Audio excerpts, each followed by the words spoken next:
Hello, hello, hello. Welcome in again to another edition of Musings from the Mountains, video podcast presented by WVSports.com, your West Virginia Rivals affiliate. I'm your host slash managing editor of the site, Keenan Cummings, joined by the ever so cheery Serre, staff writer. As always, glad to be here. Glad to be talking to you guys about West Virginia sports. Yes.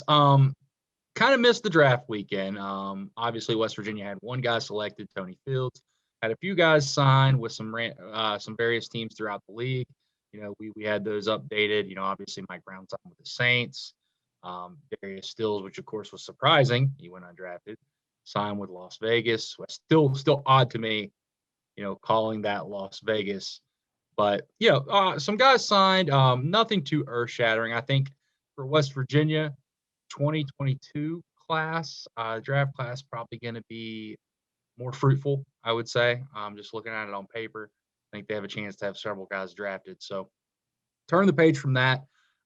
We want to talk to you a little bit about spring football. You know, I had some people on the board yesterday, I believe it was, and I was curious to hear their thoughts. You know, what do you think a successful season would be in year 3 under Neil Brown? I've gone on the record several times on various radio, you know, on the site, you know, various things.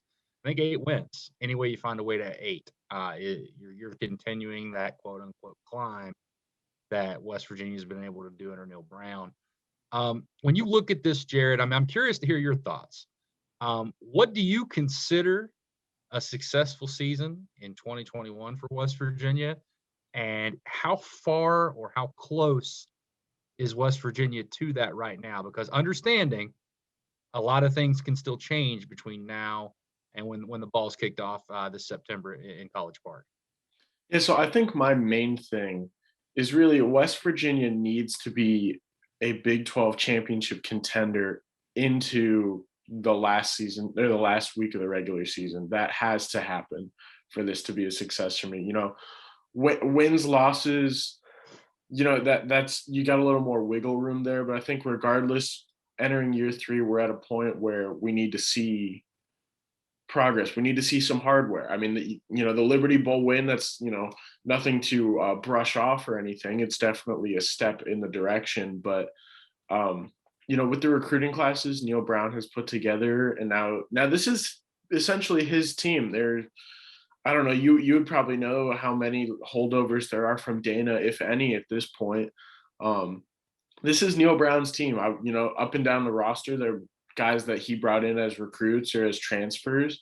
So I think, now that he's more comfortable in a situation that is more familiar to him, I think it's honestly a Big 12 championship or bust. If you don't make an appearance this year, you have to make an appearance next year in the Big 12 title game, or else we kind of just got to say, where are we at with this football team? So I think as long as they make progress, I think the next step is to seriously be a contender, be a Texas, be an Oklahoma. Yeah, I think you're a year ahead of me. I mean, I know you mentioned at the end, next year. I do believe next year, you're right. They've got to be in that Big 12 championship race. This year, I'm more lax, I guess, in the sense that Oklahoma is going to be very, very good. I think this will be the best Oklahoma team that West Virginia has played since being a member of the Big 12. I don't say that lightly. I know they've had some very good teams, but I think I'll say this will be the most complete team they've had, offensively and defensively. Iowa State, this will be the best Iowa State team that they've had. Texas is always a challenge. Oklahoma State's always a challenge. So if you find a way to win eight games with that schedule, throwing on top, West Virginia doesn't cupcake it like some of those SEC teams. That's not a shot. It's just the truth. They're not playing 3 FCS teams.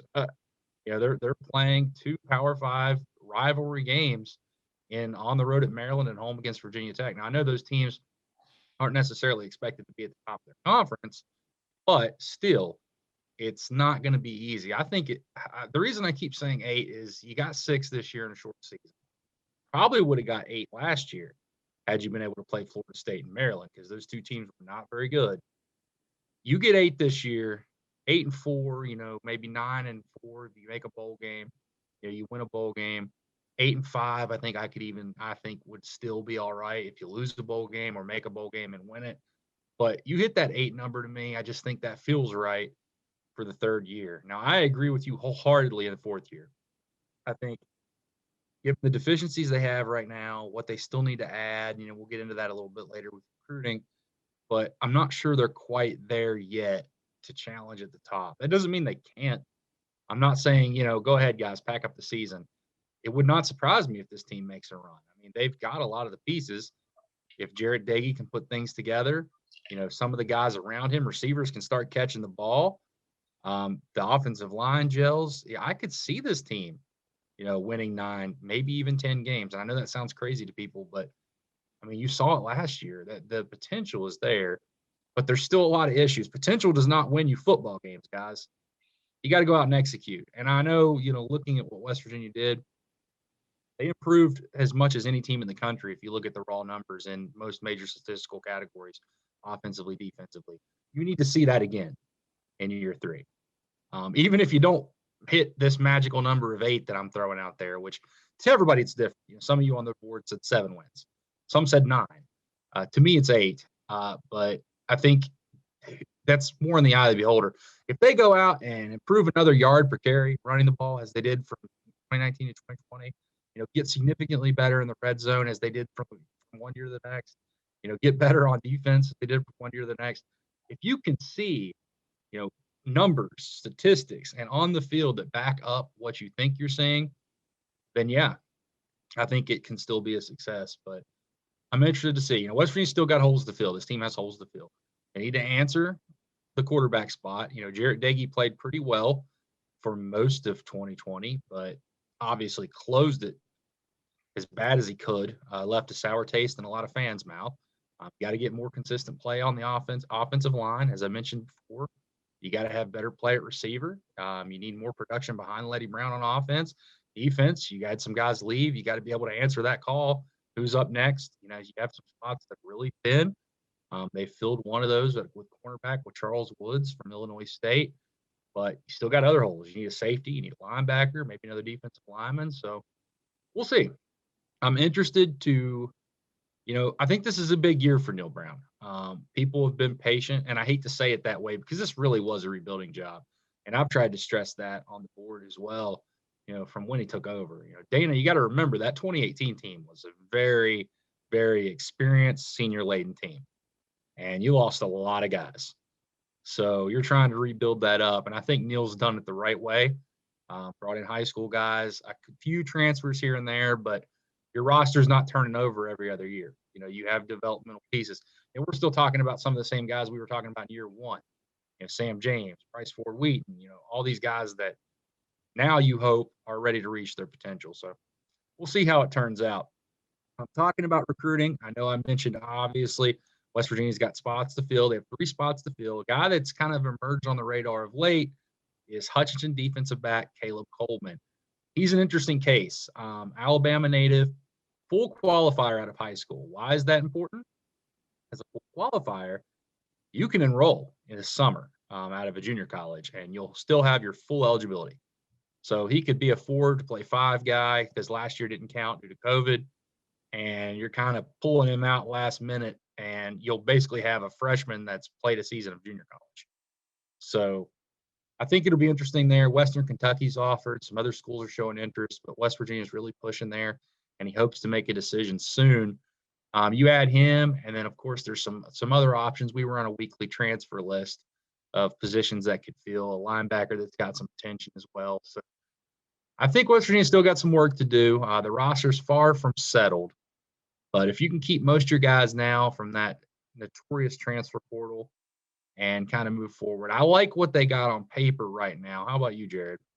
Yeah, I agree 100%, especially with, you mentioned Charles Woods. They've got a guy like Lance Dixon coming in over the summer. You can't really ask for much more from this team on paper. So it'll be really interesting to see, as we get into August, kind of how this team really begins to mesh and build that chemistry. Because you got to remember, you're bringing in some new guys who are going to be expected to be playmakers day one. So again, can't really knock them for the way they look right now. It just all matters what they do on Saturdays. Yeah, I've mentioned this before. I came away encouraged out of the spring. I feel better about this team out of the spring than I did before, especially with the offensive line.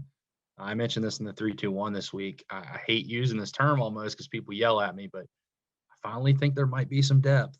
Maybe there might be some quality depth there. So we'll see what happens. But thank you for tuning in again to another edition of Musings from the Mountains. We'll be back soon and look forward to talking with you.